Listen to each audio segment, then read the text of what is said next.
Joining us right now, Trump 2020 Advisory Board member and former Navy SEAL Carl Higbie. Carl, good to see you. Thanks so much for joining us this morning.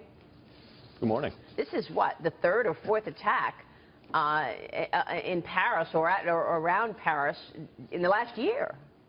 They just keep coming. And you know what, like, my heart goes out to the people of France, but at the end of the day, they've allowed this to happen. They've allowed this kind of loose societal grip and the expansion of this extreme views. I mean, I'm not saying that it was, you know, something that it's not, but at the end of the day, that they've allowed this to expand and they've tolerated this. Yeah, we want to find out exactly who's behind this, and we don't want to speculate. We do want to talk about North Korea, right, though, Carl, with you, because the country's state-run media announced that it was, quote, carefully examining plans for a missile strike that would create an enveloping fire around the western Pacific island of Guam, where the U.S. has a critical Air Force base. This threat is coming just a day after the U.S. flew a pair of B-1 bombers that took off from Guam over the Korean Peninsula. And then it was just hours after President Trump used the harshest language we've heard yet in his response to recent taunts by North Korea. Listen to this, Carl. North Korea best not make any more threats to the United States. They will be met with fire and fury like the world has never seen. He has been very threatening beyond a normal statement. And as I said, they will be met with fire, fury, and frankly power, the likes of which this world has never seen before. Well, those high-level war of words coming as Fox News confirmed reports from U.S. intelligence agencies that North Korea has, in fact, successfully miniaturized a nuclear warhead that could fit inside one of its missiles. Carl Higbie, what do you make of this ratcheting up of the tensions here? Well, I mean, this ratcheting up, as Governor Huckabee had said earlier, these ratcheting up has been happening over the last decade. I mean, we stepped off the world stage. The world is a safer place when America is strong and when America is in the front. And this is something that we stepped out of the way, and we've allowed this to happen, much like, you know, France has allowed their population to run amok. We've allowed this, and you know, China has allowed this, Russia has allowed this. We need to step up now and say enough's enough. I mean, everyone's shocked when President Trump comes out with strong rhetoric like this. All he's doing is saying, stop threatening us. It's not like he's going on the offense here, but sooner or later, we're going to have to do something about it, because obviously sanctions haven't worked. We cut away a third of their imports. But at the end of the day, all he does is redirect the already limited sources going to his people back to his military complex. Look, you know, Carl, I think all of us would love to see a diplomatic solution, but it doesn't appear that the North Koreans are prone to accepting any diplomacy. From a military perspective, what are the options that the U.S. has? I think a lot of Americans are saying, what could we do militarily that would stop this?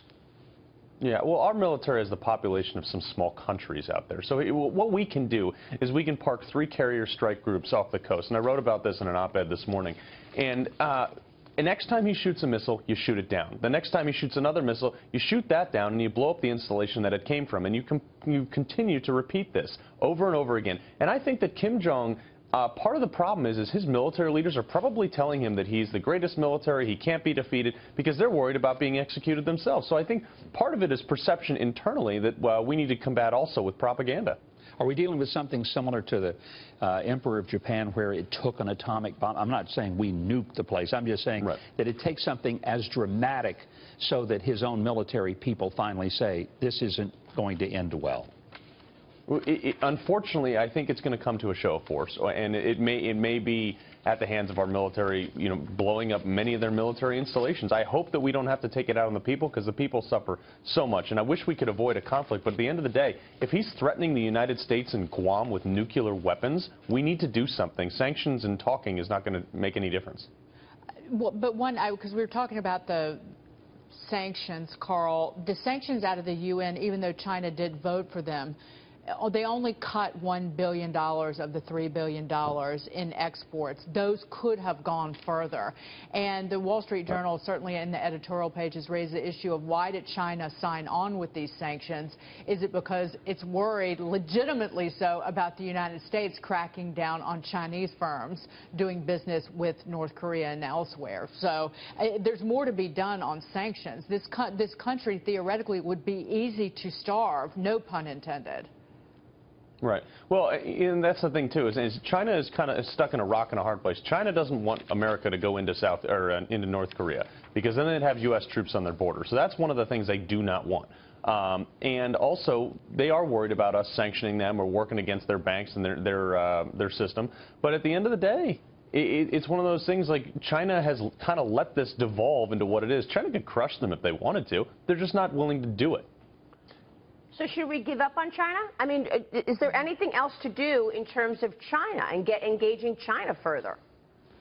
I think we're kind of stuck in a stalemate, and I think Ambassador Nikki Haley did a great job negotiating these sanctions. I saw her the other morning speaking about it. Yeah. But I think what's the first thing that's going to happen is China's going to come back to the table and say, hey, how can we help once we take some sort of military action, whether it be shooting down a missile or something to that effect. I don't advocate for a preemptive strike on North Korea at this time, but I think we definitely need to start shooting down their missiles because they've made the threat. We need to assume that they are coming at one of our targets or one of our bases or allies, so we need to get rid of it.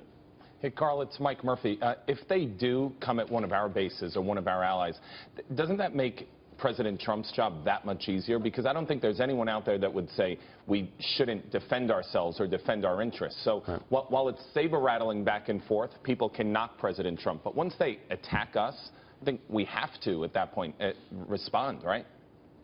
But like the governor said, this is indicative of the pre-World War II, pre-Pearl Harbor attack. I mean, like we were just sitting there waiting, trying to avoid getting into a conflict with them, and ultimately it cost us Pearl Harbor. So are we willing to wait that much longer? I mean, look, the left-wing media is going to spin this as Donald Trump is a warmonger no matter what, whether we're attacked or whether we do a preemptive strike. So you know, in the eyes of the media, they're not going to be happy with him. But I think this is about keeping the American people safe.